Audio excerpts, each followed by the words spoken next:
ফেব্রুয়ারিতে নির্বাচন না হলে মার্চের পর সরকারে থাকবেন না ডক্টর মোহাম্মদ ইউনূস।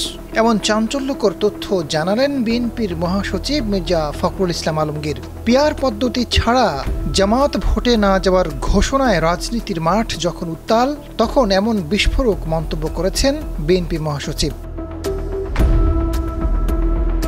সম্প্রতি জাতীয় পার্টির অফিস ভাঙচুরের পর বিএনপি, জামাত এবং এনসিপির নেতাদের বাসভবনে ডাকেন ডক্টর ইউনূস।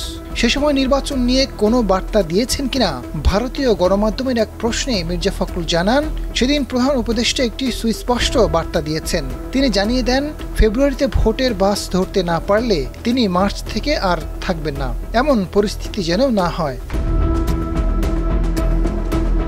ইউনূস সরকারের উপর আস্থা রয়েছে জানিয়ে বিএনপি মহাসচিব জানান, পরিস্থিতি বদলেছে। দলের পক্ষ হয়ে তিনি তার সঙ্গে কথা বলেছেন। ডক্টর মোহাম্মদ ইউনূস আন্তরিকভাবে চান ফেব্রুয়ারিতে নির্বাচন হোক। প্রধান উপদেষ্টার বাসভবনে সেনাপ্রধানের সঙ্গেও নির্বাচন নিয়ে আলোচনা হয়েছে। মির্জা ফখরুলকে সেনাপ্রধান জানিয়েছেন, পুলিশ কম বলে 1 বছর ধরে সেনাদের রাস্তায় ডিউটি করতে হচ্ছে, যা একেবারেই কাম্য নয়। ডিসেম্বরে ভোটের কথা বলেছিলেন, ফেব্রুয়ারিতে আপত্তি নেই, সব রকমের সহযোগিতা করবেন। নির্বাচন শেষ করে সেনাবাহিনী ব্যারাকে ফিরে যাবে। ফেব্রুয়ারিতে নির্বাচিত সরকারের হাতে ক্ষমতা তুলে দিয়ে অব্যাহতি চান ডক্টর ইউনূস। তিনি বলেছেন, আর চাপ নিতে পারছেন না। বিএনপির পক্ষ থেকে আশ্বাস দেওয়া হয়েছে, সরকার গঠনের পরেও সংস্কার চলবে, স্বৈরাচারীদের বিচার প্রক্রিয়াও চলবে বলে জানান বিএনপির এই শীর্ষ নেতা। এদিকে ভোটের বাকি মাত্র 5 মাস, এখনও সংবিধান ও প্রশাসনিক সংস্কার সম্পূর্ণ হয়নি। জুলাই সনদ নিয়ে একমত হয়নি রাজনৈতিক দলগুলো।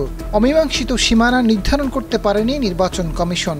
তবুও ফেব্রুয়ারিতে নির্বাচন করতে আন্তরিকভাবে কাজ করছে সরকার।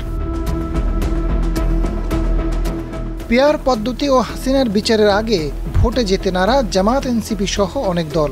এমন পরিস্থিতিতে নির্ধারিত সময়ে ভোট হবে কিনা শঙ্কা রয়েছে। ঠিক সেই সময়ে ফখরুল ইসলামের বিস্ফোরক মন্তব্য রাজনীতিতে নতুন করে উত্তেজনার সৃষ্টি হয়েছে। আজাদ ফারুক, ডেস্ক রিপোর্ট, সময়ের আলো।